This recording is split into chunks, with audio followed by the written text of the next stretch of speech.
Jadi di sujud pertama, rakaat pertama itu membaca subhana rabbiyal a'la seukuran membaca 100 ayat Al-Baqarah, begitu. Nanti di sujud yang kedua, di rakaat pertama membaca tasbihnya seukuran 80 ayat surat Al-Baqarah. Kemudian di sujud yang pertama rakaat kedua membaca subhana rabbiyal a'la seukuran 70 ayat surat Al-Baqarah.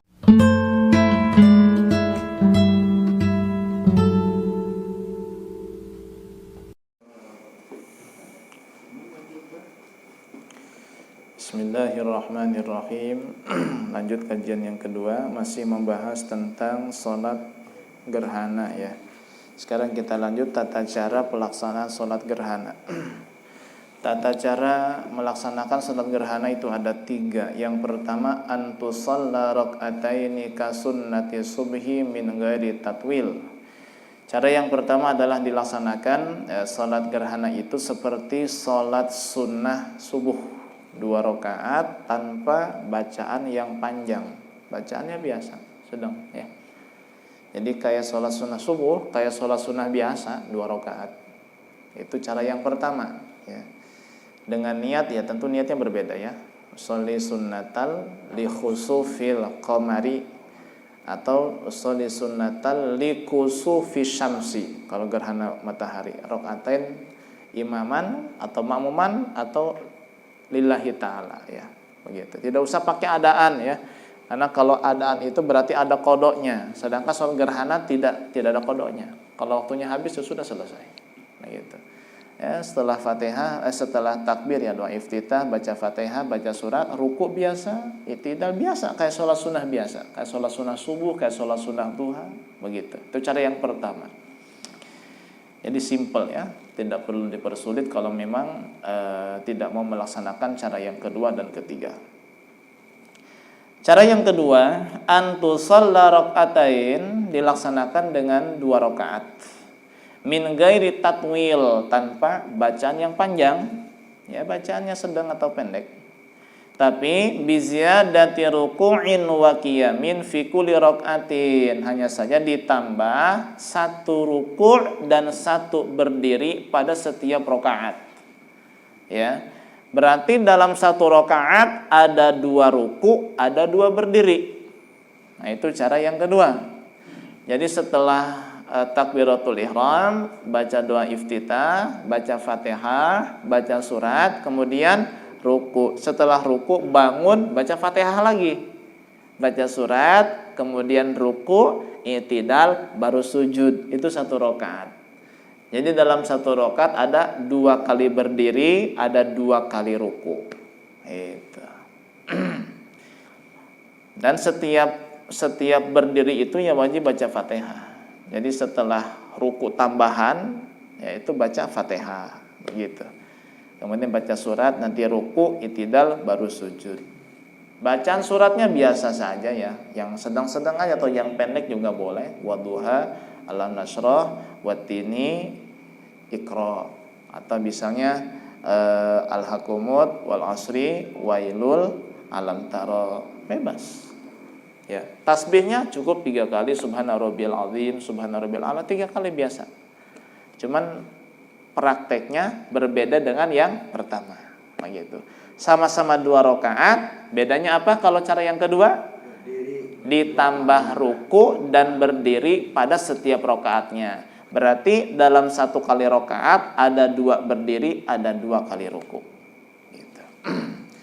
Cara yang ketiga ini cara yang paling sempurna, cara yang paling maksimal, yaitu antusalla rak'ataini kal kaifiyati tsalisati lakin ma'at tatwil fil qiyamati bil qiraati wat tatwil fil ruku'ati was sajadati bit tasbih. Cara yang ketiga adalah cara yang paling sempurna, yaitu sama prakteknya seperti cara yang kedua. Perbedaannya hanyalah kalau cara yang ketiga ini bacaannya panjang. Ya. Jadi ketika berdiri baca suratnya, surat yang panjang-panjang. Ketika ruku baca tasbihnya juga panjang. Ketika sujud baca tasbihnya juga panjang. Berapa ukuran panjangnya? Pada saat berdiri pertama, berdiri kedua, ketiga dan keempat, ukuran panjangnya kata para ulama, al-qiyamul awal minar raqatil ula suratul baqarati au qadruha. Al-qiyamul tsani minar raqatil ula suratul ali imran au qadruha. Al-qiyamul awwalu minar raqatil tsaniyati suratul nisa au qadruha. Al-qiyamul tsani minar raqatil tsaniyati suratul maidati au qadruha. Nah, jadi ukuran panjangnya itu di rakaat pertama kan ada 2 kali berdiri. Di berdiri pertama setelah Fatihah baca surat Al-Baqarah atau surat yang seukuran Al-Baqarah. Tuh. Kemudian di berdiri yang kedua, masih rakaat pertama, setelah Fatihah membaca surah Ali Imran atau surah yang seukuran surah Ali Imran. Rakaat yang kedua di berdiri yang pertama, setelah Fatihah membaca surah An-Nisa atau surah seukuran surah An-Nisa. Yang kedua, ya di berdiri kedua pada rakaat kedua setelah Fatihah membaca surah Al-Maidah atau surat atau ayat yang seukuran surah Al-Maidah. Itu berdirinya tuh. Berapa jam itu? Masya Allah. Miqdarut tatwili fir ruk'ati wa mislu fis sajadati ruk'ul awal min rakatil ula bi qadri mi'ati ayatin min suratil baqarah. Ar-ruku' tsani min rakatin wala bi qadri samanina ayatan minha ruku'ul awal min rakatil tsaniyatin bi qadri sabina ayatan minha. Ar-ruku' tsani min rakatil tsaniyatin bi qadri khamsina ayatan minha. Adapun dalam masalah ruku dan sujud, di ruku pertama, rakaat pertama ini membaca tasbihnya seukuran membaca 100 ayat surat Al-Baqarah. Hampir 1 juz. Jadi kalau 1 juz baca Quran itu kalau baca Subhana Rabbiyal Azim berapa kali sih? Jadi bukan 100 kali baca Subhana Rabbiyal Azimnya, tapi seukuran membaca 100 ayat dalam surat Al-Baqarah. Jadi kalau durasi baca 100 ayat surat Al-Baqarah itu misalnya 15 menit, maka baca Subhana Rabbil Azimnya 15 menit. Berapapun bilangannya itu. Udah ini mah ilmiah, ini kan dikaji saja. Prakteknya mah ya Allah alam. Saya juga belum pernah. Masya Allah. Kemudian di ruku yang kedua, masih di rakaat yang pertama, ini membaca tasbih seukuran 80 ayat surat Al-Baqarah. Membaca tasbih seukuran 80 ayat surat Al-Baqarah. Jadi kalau 80 ayat surat Al-Baqarah dibaca dalam waktu 10 menit misalnya, ya. Tapi nggak bakal 10 menit, nggak bakal. Ya, nggak bakal. Lebih bisa jadi. Maka baca tasbihnya selama itu juga. Begitu. Di ruku yang pertama, di rakaat kedua, membaca tasbih seukuran 70 ayat surat Al-Baqarah. Sedangkan di ruku kedua, di rakaat kedua, membaca tasbih seukuran 50 ayat dari surat Al-Baqarah. Dan dalam sujudnya juga sama. Jadi di sujud pertama, rakaat pertama, itu membaca Subhana Rabbiyal A'la seukuran membaca 100 ayat Al-Baqarah, begitu. Nanti di sujud yang kedua, di rakaat pertama membaca tasbihnya seukuran 80 ayat surat Al-Baqarah. Kemudian di sujud yang pertama rakaat kedua membaca Subhana Rabbiyal A'la seukuran 70 ayat surat Al-Baqarah. Sedangkan di sujud yang kedua, rakaat kedua membaca Subhana Rabbiyal A'lanya seukuran 50 ayat surat Al-Baqarah. Itu berapa jam selesai itu? Kira-kira mau praktekin nggak nih? Hah? Bisa seharian.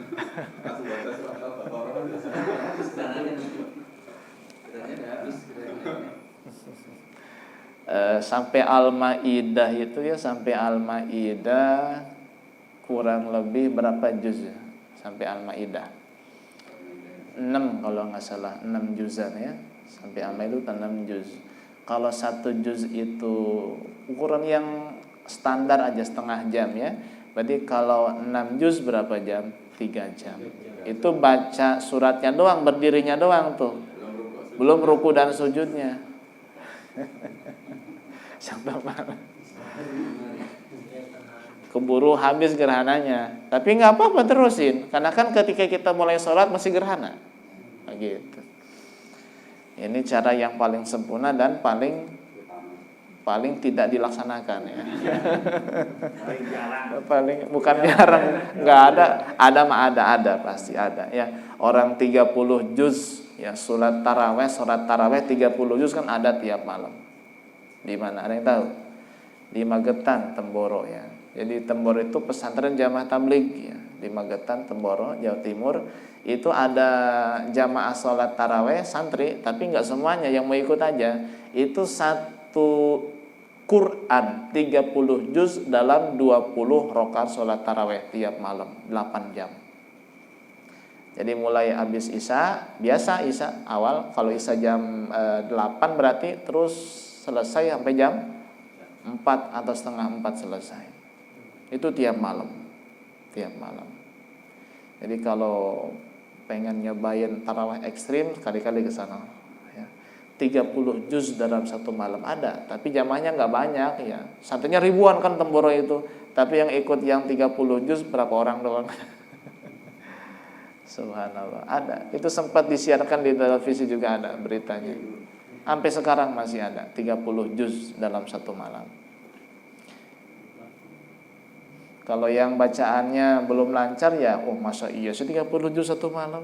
Ya kan, kalau yang udah lancar mas, satu juz itu bisa 15 menit. Ya. Yang lancar ya. Yang tidak hafid itu satu juz bisa 20 menit. Yang tidak hafid. Berarti 1 jam itu berapa? 3 juz. Ya. 10 jam hatam 30 juz. Itu yang tidak hafid. Kalau yang hafid 15 menit 1 juz bisa. Berarti kalau 1 juz 15 menit 1 jam berapa juz? 4 juz. Kalau 30 juz berapa jam? 7,5 jam. Bahkan saya punya teman, saya menyaksikan sendiri, orang Malaysia, 1 juz itu 10 menit. Bacaan. Ya kayak baca Fatihah di dalam taraweh. Bismillahirrahmanirrahim. Alhamdulillahirabbil alamin arrahmanir rahim maliki yaumiddin iyyaka na'budu wa iyyaka nasta'in ihdinas siratal mustaqim siratal ladzina an'amta 'alaihim ghairil maghdubi 'alaihim waladdallin amin. Bismillahirrahmanirrahim. Alif lam mim dzalikal kitabut terus. Enggak lah, napas ada. 10 menit. Tapi mah ini enggak jelas suara dia. Cepat tapi karena cepat kurang jelas, enggak tartil itu. 10 menit. Orang Malaysia ya, orang Malaysia. Jadi 10 menit 1 juz itu ya bukan kata orang, saya melihat sendiri. Kalau saya belum sanggup. Paling banter cepat 15 menit. 15 menit. Itu sudah wah 15 menit itu. Sudah wah ya. Kalau yang standar 20 menit standar itu. Ya sambil santai gitu 20 menit itu. Ya, 10 menit 1 juz. Masya Allah. Berarti kalau 10 menit 1 juz, 1 jam berapa juz? 6 juz. 6 juz. 30 juz berapa jam? 5 jam. Makanya Imam Syafi'i 1 malam 1 kali hatam, siang 1 kali hatam. Dalam 1 Ramadan 60 kali hatam Quran. Ya. Kok bisa? Ya kenapa enggak bisa? Orang-orang biasa saja yang hidup di zaman sekarang, yang cuman hafal Quran doang, enggak ngerti kadang bacaan itu maksudnya apa. Karena banyak orang yang hafal Quran tapi enggak ngerti. Enggak ngerti banyak, ya. Begitu. Apalagi Imam Syafi'i yang bukan hanya hafal, beliau mujtahid, ngerti. Udah lebih cepat daripada itu. Ya. Allahu a'lam. Kita lanjut. Masailu fil kusufain. Berarti kalau sholat gerhana dilaksanakan dengan cara yang ketiga, bagi orang yang bacaannya cepat, ya nggak bakal sampai 6 jam. Ya. 1 jam selesai, jam setengah. Kalau yang 1 juznya 10 menit. Ya berarti untuk yang praktek ketiga paling sejam setengah selesai. Ya, gitu. Cuman di mana carinya orang kayak gitu? Jarang. Masya Allah. Subhanallah. Saya punya teman-teman yang hafalannya itu udah kayak fotokopi, masya Allah. Jadi kalau setoran, ada lagi orang Yaman asli teman saya. Itu kalau setoran hadis kan 1 lembar ini tiap hari. Itu beliau ngapalnya itu bukan malam, ngapalnya itu pas mau waktu setoran. Ya, cukup dibaca 3 menit hafal, setoran lancar. Yang lainnya mah semalam ngapal nggak hafal selembar. Jadi subhanallah. Itu orang zaman sekarang, apalagi orang zaman dulu yang belum ada internet, masih murni, masih banyak yang halal ya, makanan yang natural. Itu yang zaman sekarang masih banyak orang yang kecerdasannya luar biasa. Masailu fil kusufain, ada beberapa masalah di dalam 2 gerhana, di dalam 2 sholat gerhana. Masalah yang pertama adalah yusannul ghusnulaha la tazayyun, disunahkan mandi untuk sholat gerhana. Jadi sebelum sholat gerhana sunnah mandi, ya. Kalau gerhana bulan ya mandi gerhana bulan, ya. Tapi untuk sholat bukan karena gerhananya. Jadi kalau diniatkan itu dengan cara mengucapkan lafaz niatnya nawaitul ghusla li sholatil khusufi atau nawaitul ghusla li sholatil kusufi. Kayak kita niat mandi Jumat, kan nawaitul ghusla li sholatil jumati. Saya niat mandi untuk sholat Jumat. Begitu juga ini sama. Niat mandi untuk sholat gerhana, bukan karena gerhananya, tapi untuk sholat gerhana. Demi sholat gerhana, karena sholat gerhana. Begitu. La tazayyun, tidak disunahkan berdandan. Sunnahnya mandi doang, tidak sunnah berdandan. Artinya nggak disunahkan kita pakai pakaian yang bagus ya, pakai perhiasan, enggak. Beda dengan sholat hari raya ya, dan sholat Jumat sunnah kita pakai sorban, pakai imamah, pakai cincin, pakai wewangian segala macam. Tapi kalau sholat gerhana hanya sunnah mandi saja, tidak disunahkan berdandan berhias, tidak. Masalah yang kedua, yusanu jahru fi khusufil qamar, disunahkan mengeraskan bacaan di dalam sholat gerhana bulan. Maksud bacaan di sini adalah Fatihah dan surat. Begitu, bukan tasbihnya, bukan tahiyatnya, enggak. Biasa kayak sholat maghrib kayak isya gitu, kayak subuh. Karena sholat gerhana bulan ini dilaksanakan di malam hari, maka sunnah bacaannya keras. Baik sholatnya sendiri atau berjamaah, gitu. Wal israru fi kusufi syamsi, sedangkan sholat gerhana matahari sunnah dilaksanakan dengan bacaan yang pelan, karena dilaksanakan di waktu siang, baik sholatnya sendirian atau jamaah. Nah, ini pernah ada kejadian, saya mengalami sendiri, saya jadi makmum. Ini imam sholat gerhana matahari bacaannya keras. Nah, berarti beliau lupa kayaknya. Entah lupa, entah ya Allah alam lah. Kayaknya lupa kayaknya malah. Jangan suudzon sama orangnya. Kayaknya lupa gitu. Tapi bisa jadi lupa. Ya, bisa jadi lupa. Ya, karena kan jarang dilaksanakan. Kadang masalah yang sekecil ini itu terlewatkan. Jadi ingat, kalau sholat gerhana matahari bacaannya pelan, baik sholatnya sendiri ataupun jamaah bagi imam pelan. Kalau sholatnya gerhana bulan itu dibacanya dengan keras bacaan Fatihah dan suratnya, baik sholatnya sendiri ataupun berjamaah bagi imam, sunnah keras. Masalah yang ketiga, yusanu ayahtubal imamu khutbataini ba'da sholati yahusu fihima 'alal khair min taubatin wa shadaqatin wa ghairi dzalik wa hiya ka khutbatil jumu'ati fil arkan la fi syurut. Disunahkan imam menyampaikan khutbah sebanyak 2 kali khutbah setelah sholat. Beda dengan sholat Jumat. Kalau Jumat sebelum sholat, kalau sholat gerhana itu khutbahnya setelah sholat. Di dalam khutbah itu hendaklah imam menyampaikan tentang perintah bertaubat, bersedekah dan lain sebagainya. Adapun cara pelaksanaan khutbah itu sama seperti khutbah Jumat di dalam rukun-rukunnya. Jadi rukunnya itu sama, ada 5 ya. Baca hamdalah, baca sholawat, wasiat taqwa, baca ayat di salah satu 2 khutbah, kemudian baca doa kepada mukmin mukminat di khutbah yang kedua. Sama khutbah gerhana juga seperti itu caranya. Tapi di dalam syarat-syaratnya tidak harus sama. Bahkan tidak diwajibkan sama dengan khutbah Jumat. Kalau khutbah Jumat kan wajib dilaksanakan dalam keadaan suci. Sedangkan khutbah sholat gerhana boleh si khatib dalam keadaan berhadas.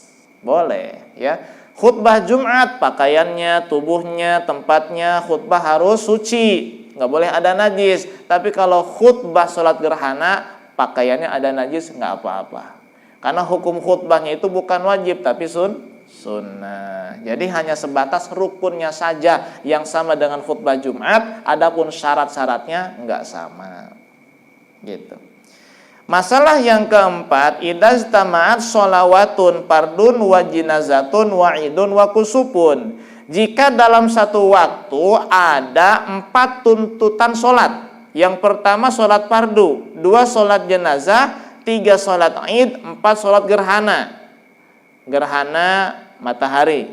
Ya, dalam satu waktu nih kita dituntut melaksanakan 4 sholat. Ada sholat fardu, ada sholat jenazah, ada sholat id, ada sholat gerhana. Ini kapan nih kayaknya waktunya kayak gini nih? Pagi ya, pas hari lebaran. Ada yang meninggal. Lah gimana tuh, sholat jenazah dulu, apa sholat gerhana dulu, apa sholat id dulu, atau sholat subuh dulu? Ya subuhnya belum, kesiangan berarti ya. Belum sholat subuh, kebetulan ada jenazah udah selesai, tinggal disolatin doang, terjadi gerhana, lah sholat apa dulu nih? Nah, kata para ulama, fa indaqal waktu, jika waktunya sempit, quddimal fardu, dahulukan sholat fardu, summal jinazatu, kemudian sholat jenazah, summal idu, kemudian sholat id, yang terakhir summal kusufu, kemudian sholat gerhana. Jadi kalau waktunya sempit nih, yang didahulukan sholat apa? Fardu, kemudian sholat jenazah, kemudian sholat id, kemudian sholat gerhana. Wah ini tasal waktu, tapi jika waktunya itu masih panjang, masih luas, quddimatil jenazatu, dahulukan sholat jenazah, summal kusufu, kemudian sholat gerhana, summal fardul ainu, kemudian sholat yang fardu ain. Begitu. Jadi kalau nih misalnya nih di waktu asar ada jenazah mau disolatin, ada kewajiban sholat asar, kebetulan ada gerhana matahari. Ini kalau waktu asarnya masih luas, maka yang dilaksanakan sholat apa dulu? Jenazah dulu, kemudian sholat gerhana, kemudian sholat asarnya. Tapi prakteknya gimana? Wal amelu ala takdimil fardi ala janazati, ini tasal waktu. Secara hukum tadi urutannya. Jadi kalau kita ambil 3 aja lah, kalau sholat id kayaknya kejauhan ya, karena ya tadi itu ya, pengandaiannya itu kapan sih berkumpulnya waktu sholat fardu dengan sholat id? Kayaknya kan nggak bisa, sebab sholat id itu waktunya ketika terbit matahari, sedangkan sholat fardu apa yang waktunya ketika terbit matahari? Nggak ada. Dan sholat id itu kan habis waktunya zuhur. Panjang kan? Berarti antara terbit matahari sampai zuhur nggak ada sholat fardu dong. Ya kan? Nggak ada. Begitu. Sholat subuh ya udah habis waktunya, sholat zuhur belum masuk waktunya. Nah, berarti yang mungkin kita andaikan itu 3 saja. Sholat jenazah, sholat fardu, sholat gerhana. Secara hukum apabila 3 sholat ini ada, fardu, gerhana, sholat jenazah, jika waktunya sempit, artinya waktu sholat fardunya sempit, maka dahulukan sholat fardu, kemudian sholat jenazah, kemudian sholat gerhana. Tapi kalau waktunya luas, sholat fardu, kemudian sholat jenazah dulu, kemudian sholat gerhana, kemudian sholat fardu. Itu secara ilmiah, secara hukum. Tapi praktek kadang beda dengan hukum. Prakteknya gimana? Nih kata ulama, wal amalu, sedangkan prakteknya ala takdimil fardi, mendahulukan sholat fardu, ala janazati, baru sholat jenazah. Ini tasal waktu kalau waktunya luas. Benar apa enggak? Prakteknya nih, kalau mayit dibawa ke masjid waktu zuhur, ini prakteknya sholat jenazah dulu apa zuhur dulu?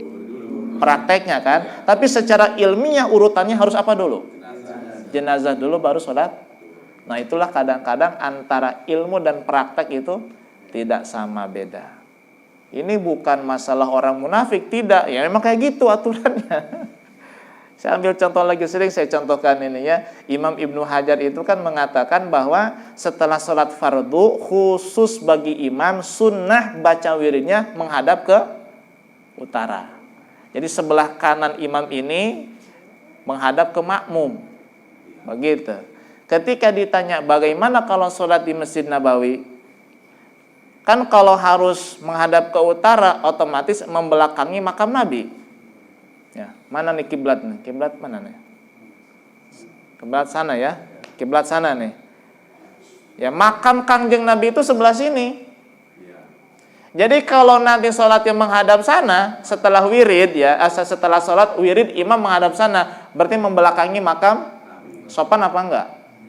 Enggak sopan. Ditanya Imam Ibnu Hajar, gimana kalau di makam Kangjeng Nabi di Masjid Nabawi, apa tetap imam sunnah menghadap ke utara setelah sholat pada saat baca wirid? Kata Imam Ibnu Hajar, ya tetap sunnah meskipun di Masjid Nabawi, karena itu sunnah Nabi.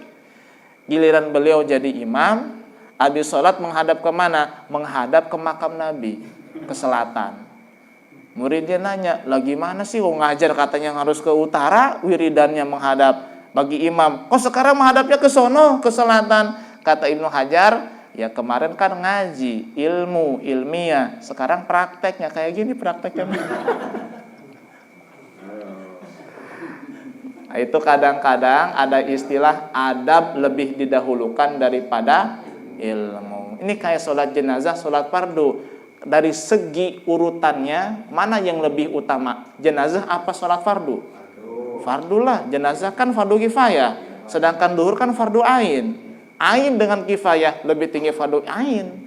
Meskipun secara urutan hukum kalau waktunya luas jenazah dulu, baru sholat fardu ain kan, duhur misalnya gitu. Tapi prakteknya ya kita dahulukan adab. Adab dulu nih fardu ain nih, nggak ada toleransi, nggak bisa diwakilin. Jenazah bisa diwakilin, udah duhur dulu kemudian sholat jenazah.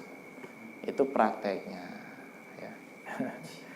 Kan kalau nggak ngaji mah kan gitu nantinya ya tekstual aja gimana, tapi kan ternyata enggak, kadang praktek sama ilmunya kan beda begitu. Antara amal dengan ilmunya beda. Bukan berarti munafik, tidak, tapi karena ada pertimbangan yang lain seperti mendahulukan adab ketimbang ilmu. Kemudian masalah yang kelima, ini istama'a kusupun wa jum'atun, jika terkumpul dalam satu waktu sholat gerhana dan sholat Jumat. Ada gerhana matahari, ada sholat Jumat juga. Mana yang didahulukan? Payusallil kusupa awalan, dahulukan sholat gerhana, summa yakhtubu biniyati khutbatil jum'ati, kemudian khutbah dengan niat khutbah Jumat, summa yusallil jum'ata, kemudian sholat Jumat. Tuh, jadi kan kalau dalam hari Jumat, di hari Jumat ada sholat Jumat, ada khutbah Jumat. Kebetulan di waktu Jumat itu ada sholat gerhana matahari. Dan sholat gerhana kan sunnah khutbah. Ini prakteknya gimana? Apakah gerhana kemudian khutbah, khutbah Jumat kemudian sholat Jumat, atau bagaimana? Kata para ulama, susunannya gini. Sebelum sholat Jumat, sebelum khutbah Jumat, sholat gerhana matahari dulu. Setelah sholat gerhana matahari, kan sunnah khutbah tuh. Nah ini khutbahnya diniati khutbah Jumat. Jadi khutbah gerhana dapat, khutbah Jumat juga dapat. Setelah khutbah kemudian sholat Jumat. Jadi khutbah cukup 2 kali, diniati khutbah Jumat. Sholatnya gerhana matahari dulu, khutbah kemudian sholat Jumat. Begitu. Kapan-kapan nanti terjadi ya di hari Jumat ada gerhana pas waktu zuhur. Itu prakteknya kayak gitu ya. Pasti nanti dipolemik nih. Pasti nanti ya. Gimana nih? Jumatan dulu aja baru gerhana. Nah, udah ngaji kan? Jawab. Udah kita sholat gerhana dulu. Nanti habis sholat gerhana, khatib menyampaikan khutbah. Ya khutbahnya khutbah gerhana, tapi niatnya khutbah Jumat. Kan sama aja kan, khutbah Jumat dengan gerhana juga penyampaiannya mah rukunnya sama. Cuman karena diniati khutbah Jumat berarti harus mencukupi syarat khutbah Jumat. Harus suci, harus bersih, harus tidak punya hadas, menutup aurat dan seterusnya. Baru sholat Jumat. Nah itu solusi. Nanti pasti ada polemik nih kalau kejadian nih. Ya, banyak debat nanti. Udah kita. Kalau nggak lupa. Itu kayak setelah ada zuhur gitu ya. Iya setelah adzan dulu. Iya adzan dulu. Insyaallah kalau nggak lupa. Ya begitu pasti nih. Banyak perdebatan nanti. Kan udah ngaji mah dapat ilmu ini ada ilmunya sini. Masalah yang terakhir yang keenam, tusannu sholatu munfaridan, disunahkan sholat secara sendiri inda huduthi zalazila, ketika terjadi gempa, wasawaika, petir menyambar, warihin syadidatin, angin ribut, angin puting beliung, angin dahsyat, angin topan, angin puyuh, ketika terjadi gempa, ketika banyak geluduk, banyak petir menyambar ya. Kemudian banyak ada angin ya, angin yang kenceng dahsyat ya. Ini sunnah kita melakukan sholat 2 rakaat. Sholat apa itu? Sholat apa itu? Bukan. Itu sholat ya, sholat mutlak aja. Sholat rakaatain. Jadi usolli rakaataini lillahi ta'ala. Allahu akbar, dalam hati saya niat sholat 2 rakaat karena Allah Ta'ala. Sholat mutlak. Cuman gimana mau sholat atau gempa sholat? Lagi sholat aja lari, ini suruh sholat. Di mana sholatnya? Ya di tempat aman ya, sholat. Jadi ketika terjadi gempa, terjadi petir yang menyambar, ada angin yang dahsyat, sholat 2 rakaat tapi tidak berjamaah, munfarid sendiri. Itu 6 masalah ya yang disebutkan di dalam sholat gerhana. Nanti kita lanjut sholat istisqa. Wallahu a'lam bishawab.